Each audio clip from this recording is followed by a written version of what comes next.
N'hésitez surtout pas de vous abonner à votre chaîne et activer la cloche de notification. Salut à tous et bienvenue dans cette nouvelle vidéo. France au Mali, le Drian rappelé à l'ordre. La France et les Européens, engagés militairement dans la lutte anti-djihadiste au Mali, veulent rester mais pas à n'importe quel prix, a déclaré vendredi dernier le chef de la diplomatie française, Jean-Yves Le Drian, à l'issue d'une réunion informelle des ministres des Affaires étrangères de l'UE à Brest, ouest de la France.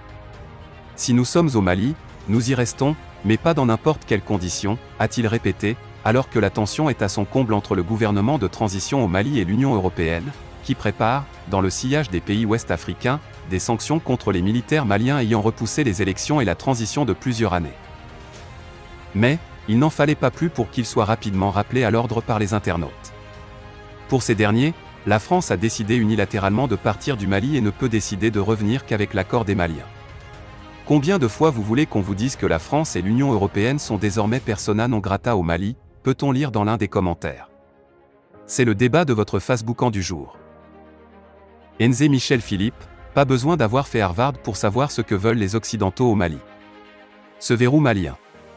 La France qui en a la garde au nom de ses alliés ne peut se permettre de le perdre au profit de la Russie. À présent qu'ils ont usé d'un accent grave peu près tout, il leur reste la guerre. Ouedraogo Harouna, le bilan est déjà en 7 mois à cause de leur attachement au Mali, la France et ses vendus apatrides ne dorment plus et la CEDEAO a fait le reste du job. Aujourd'hui les vrais fils et filles Yéréwolo du Mali sont unis à jamais. Cheikh Abdoul Tamba Sylla, le Drian, CEDEAO, UEMOA, Conseil de sécurité, vous avez tout tenté échec et maintenant UE ne peut rien faire. Le Mali est-il l'héritage de la France? Vous avez intérêt à mettre la balle à terre sinon vous allez perdre toute l'Afrique. Babisco Babisco, combien de fois vous voulez qu'on vous dise que la France et l'Union européenne sont désormais non grata au Mali? Besson Phili Camara, est-ce toi tu n'es pas en retard pour tenir ce propos? À n'importe quel prix, c'est votre affaire là-bas, à moindre coût, c'est votre affaire, le Mali a pris son destin en main. On ne veut plus votre coopération, nous sommes libres de coopérer avec n'importe quel pays qui fait notre affaire. L'accord de défense sera signé avec un pays sérieux, pas la France. Vous faites honte au monde, vous avez perdu la guerre et le Mali même. Allez y chercher un autre pays de la CEDEAO et le traiter comme sujet de dissertation. Le Mali ne sera plus votre sujet à traiter ou à débattre dans vos débats bidons de géopolitique. Allez-vous-en? Des menteurs et colmataires qui sucent le sang des Africains. Collade Oséayo Olurotimi, le monde entier a tout compris sur les rôles très sales et ignobles que la France est en train de jouer au Mali. C'est fini. Chaque chose a son temps. Rentrez chez vous. Fousseni Jumeau Diabaté, ils ont encore changé le langage ouah? Ils ont dit qu'ils ne peuvent pas rester avec les Russes, maintenant ils changent de pied de danse. Allons seulement. Siaka Koulibaly, monsieur le truand, sachez que ton pays est vomi de partout. Faites attention sinon les enfants vont vous chasser comme des margouillas. Conseil d'un sage malien. Gérard Saint-Zincaillot, pourquoi rester? Il faut qu'il en aille tout chez eux. Que cherchent-ils en Afrique? Ils financent les terroristes et ils veulent aussi venir combattre le terrorisme? On a compris leur système politique. Ouvrez les yeux vous autorités africaines.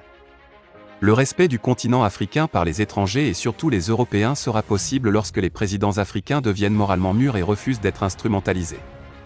Il faut qu'ils prennent tout la voie de Kadhafi, de Sankara, Assimi Goïta, sans avoir peur d'être tués par les Occidentaux. Adama Traoré, à quoi avez-vous servi pour le Mali? Vous êtes venu pour combattre les terroristes et par faiblesse vous demandez des élections qui vont conduire le pays à un autre coup d'État. Maintenant allez-vous-en, nous avons notre propre moyen de les combattre. Patient Lucas, quel est leur prix alors? Le départ des Russes? Ils ne sont pas obligés d'y rester. Depuis une décennie de présence, résultat mitigé. Les Russes à peine 3 semaines de présence, résultat concret. Qui préféreriez-vous le Drian? Étonné même est étonné. Diany Zeguet, ils doivent aller. Là, les résultats seront très clairs pour tout le monde, point de succès à tricher quelque part. Dialogue de sourds ou quoi? On est noté ou on se note. Vous avez été insignifiant pour tous les maîtres impartiaux. Enze Michel Philippe, mais qui les force à rester? C'est quand même incroyable. Il faut que la transition éclaire les Maliens sur ce point au risque de brouiller son discours et sa posture pro-souveraineté. C'est fond Diallo, si et seulement si les Maliens le décident. Ils ont pris l'habitude de décider tout pour leurs esclaves. Ça suffit maintenant. Il est temps d'abroger ces soi-disant accords de coopération franco-africains avec lesquels ils se sont accordés tous les droits sur leurs subsahariens. Refondation de l'État au Mali, faire échec à ce complot international visant à dépecer le Mali pour ses richesses. On dit parfois qu'à quelque chose malheur est bon.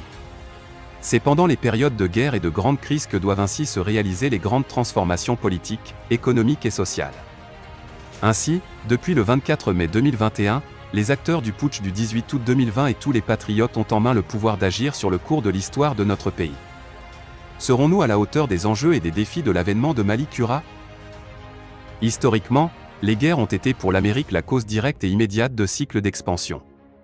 Toute opération politique a des sources et des effets économiques, même si ceux-ci se trouvent hors du champ de vision des politiciens.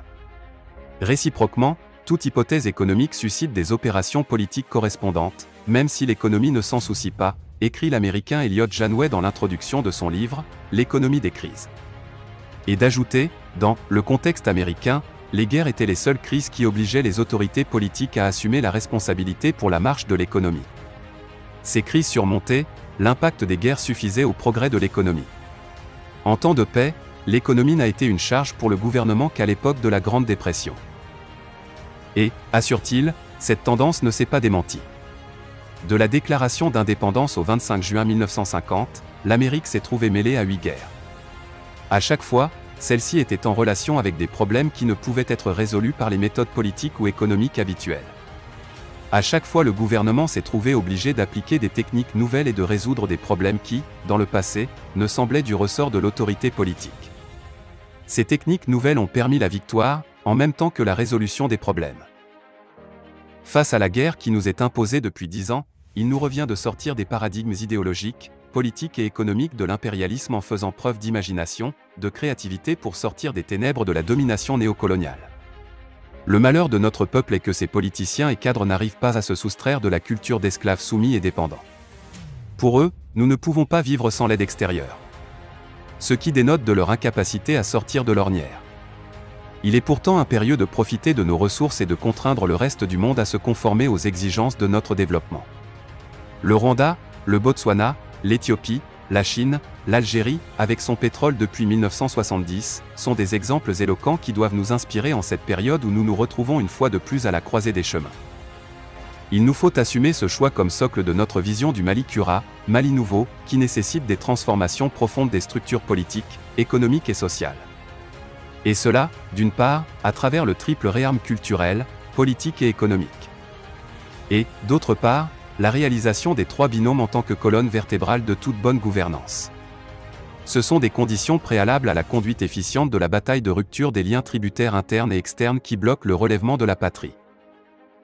Dans ce schéma, il est important de savoir et pouvoir réunir les moyens et les conditions d'une paix durable à proposer aux camps adverses, notamment séparatistes, groupes armés et djihadistes maliens. Il faut naturellement une offre de paix durable préservant, dans les faits, l'intégrité territoriale, la laïcité de l'État et la devise du Mali comme cadre du vivre ensemble et du développement.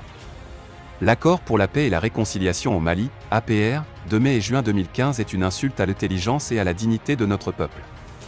Là réside la faiblesse de notre vainqueur, la France, à savoir son incapacité à proposer un processus de paix acceptable par le peuple malien. Aujourd'hui, il faut impérativement une reprise en main de l'économie nationale avec l'implication des forces vives du pays, opérateurs économiques, syndicats, société civile. Un État qui fonctionne au gré des intérêts mafieux ou de clans n'en est pas un. Il faut sortir de la situation de l'Empire ottoman qui, après avoir ponctionné à outrance les sujets de l'Empire, finit par cannibaliser ses propres fonctionnaires. Nous mettons également en garde contre l'intolérance de l'échec. Une société qui n'admet pas l'échec ne peut être créative. Par contre, nous devons sanctionner, sans état d'âme, la banqueroute qui découle du non-respect de la morale, de l'éthique et de la déontologie de bonne gouvernance. Se réveiller alors qu'il est temps est désormais une question de vie ou de mort pour le Mali, mais aussi et surtout pour ceux qui ont le courage de défier l'impérialisme libéral et ses valets locaux, qui mettront tout en œuvre pour sauver leur tête et leurs biens. Marcher sur un plan, motivation, Conscience et consistance patriotique sont les conditions de réussite de la sortie du puits et de l'avènement de Mali Kura par le relèvement de notre patrie. Pour cela, nous considérons que depuis le 24 mai 2021 les acteurs du putsch du 18 août 2020 et tous les patriotes ont en main le pouvoir d'agir sur le cours de l'histoire de notre pays. Serons-nous à la hauteur des enjeux et défis d'avènement de Mali Kura? C'est une question de vie ou de mort pour le Mali et les vrais patriotes.